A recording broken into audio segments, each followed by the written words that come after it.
Assalamualaikum everyone. Hope you are doing very well and spending your quarantine period in a positive way. So today's topic is Robinson Crusoe. It is unit number 3. I will explain Urdu summary of it. Before it, I want to discuss about Daniel Defoe. Daniel Defoe कौन था? Daniel Defoe जो है वो इस story का writer है, novel का writer है। और Daniel Defoe जो है वो एक ताजर था और साथ में एक राइटर भी था। और वो Daniel Defoe जो है वो जेल में भी रह चुका है। और ये जो इसका नावल है ये सबसे ज़्यादा फेमस नावल था इसका। So right now we start to discuss about this story. Urdu explanation बताऊंगी आपको और होप्स हो कि आपने रीडिंग कर ली होगी और रीडिंग के बाद अगर इसकी एक्सप्लेनेशन समझेंगे तो आपको ज़्यादा अच्छा लगेगा। अच्छा, ये कहानी है रॉबिन्सन की। रॉबिन्सन जो है क्या मतलब स्टोरी किस तरह बता रहा है कि ये लोग जो हैं ये समुद्री सफ़र कर रहे थे और मौसम जो है काफ़ी अच्छा था लेकिन साथ में गर्म भी था। ठीक है, अब 12 दिन के बाद क्या हुआ कि एक बहुत तेज़ तूफ़ान आया।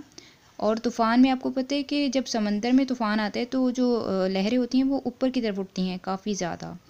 और समंदर की लहरें काफ़ी हाई हो रही थी और बादल और आसमान जो है वो क्या था, बादल काले आए थे जिसकी वजह से आसमान भी ब्लैक दिख रहा था।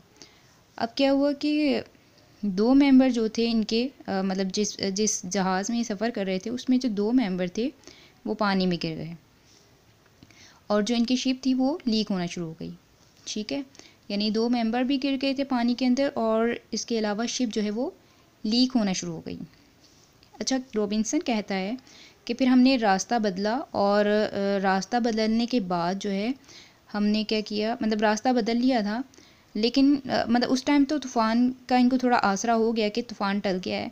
लेकिन दूसरे दिन जो है दोबारा एक बहुत ही ख़तरनाक स्टॉर्म आया जो ये कहते हैं कि हम देख सकते थे कि जिसकी जिसकी लहरें बहुत ही ऊंची थी, मतलब इतना टेरिबल था कि जो इनको ईज़िली अटैक कर सकता था। इस तूफ़ान के दौरान इनको एक अनजानी ज़मीन यानी एक खुश्की की जगह दिख रही थी। जब ज़मीन पर पानी मतलब पानी की लहरें